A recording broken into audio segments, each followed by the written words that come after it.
इस वीडियो को लाइक करें, हमारे चैनल को सब्सक्राइब कर बेल आइकन जरूर प्रेस करें हमारी न्यू वीडियो सबसे पहले देखने के लिए। मिशन 100 के संस्थापक मानवेंद्र आजाद, जो विगत 5 वर्षों से भी ज्यादा समय से गरीब मजदूर, असहाय लोगों के प्रत्येक दुख सुख में उनके साथ रात दिन खड़े रहने वालों में से एक हैं। मजदूर, किसान व असहाय लोगों के लिए तन मन और धन से अपने आप को समर्पित करने वाले मिशन 100 के संस्थापक मानवेंद्र आजाद जी का हृदय भी करुणा से भरा हुआ है। ऐसे में जब लॉकडाउन की घोषणा हुई और सभी फैक्ट्रियों के कामकाज रोक दिए गए, तो एक समय के लिए मानवेंद्र आजाद स्तब्ध से हो गए और उन्हें मजदूरों की चिंता ने अंदर तक झकझोर कर रख दिया।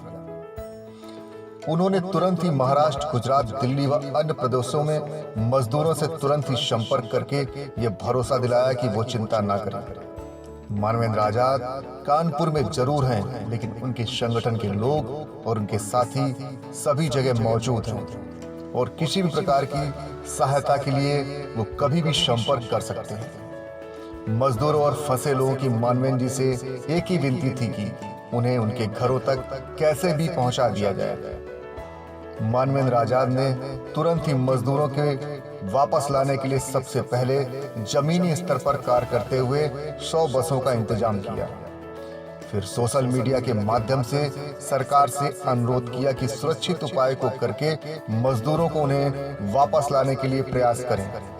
इस कार्य में मानवेंद्र आजाद जी ने 100 बसें अपने खर्च पर देने का वादा भी किया। मानवेंद्र जी ने सोशल मीडिया के संदेशों के द्वारा जो गुजारिश सरकार से की, उसको राज्य के कई प्रतिष्ठित नेताओं व मजदूर संगठनों ने भी उनके इस कार्य की सराहना की, साथ ही सहयोग भी देने की बात की। मानवेंद्र आजाद द्वारा मजदूरों को वापस लाने का जो अनुरोध किया गया, सरकार से वो रंग लाया और सरकार ने एक ठोस कार्य योजना बनाकर उनकी वापसी बस व ट्रेन द्वारा सुनिश्चित की। आपको बताते चले, मानवेंद्र आजाद जो मिशन 100 के संस्थापक हैं, वो पिछले 30 दिनों से भी ज्यादा समय से मजदूरों को वापस लाने के लिए दिन रात प्रयासरत हैं। पूरे विश्व में जिस प्रकार से वैश्विक महामारी कोरोना ने धीरे धीरे पैर पसारते हुए लोगों को अपनी जद में लेना शुरू कर दिया था, मार्च आते आते भारत भी इससे छूता नहीं रहा और इस कोरोना महामारी को रोकने का एक ही उपाय था, लॉकडाउन, जिसको देश के माननीय प्रधानमंत्री ने गंभीरता से लेते हुए इसे लागू किया। साथ में अपने संबोधन में अप्रवासी मजदूरों और दैनिक वेतन भोगियों के लिए चिंता दर्शाई थी। लॉकडाउन की घोषणा होते ही फैक्ट्रियों, कल कारखानों, छोटे बड़े उद्योगों ने जहां के तहां रुक गए।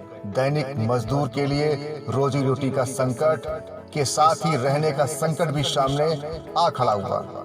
ऐसे कुछ दिन तो जैसे तैसे काट लिए गए, लेकिन कितना समय आगे और ऐसे ही काटना था, ये किसी को नहीं पता था।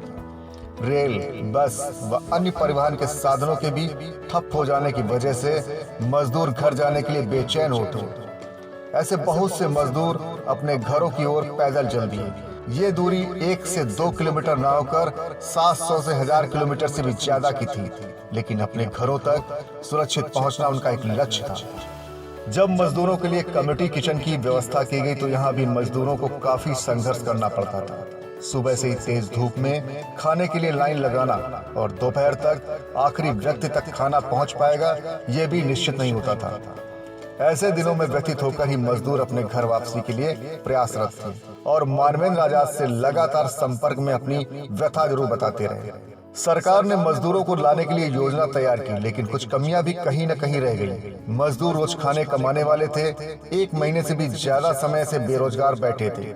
ऐसे में वापसी के लिए उनके पास किराया भी नहीं। ऐसे में ट्रेन, अन्य बसों से वापसी के लिए सरकार ने व्यवस्था की, लेकिन किराए के साथ। ऐसे में वो मजदूर जिनके पास पैसे है ही नहीं, वो निराश हैं। ऐसे मजदूर भी बड़ी संख्या में हैं, जिनके पास आधार कार्ड व अन्य जरूरी पत्र मौजूदा समय में उनके पास नहीं है। ऐसे मजदूर कैसे घर वापसी करेंगे, ये एक बड़ा सवाल है।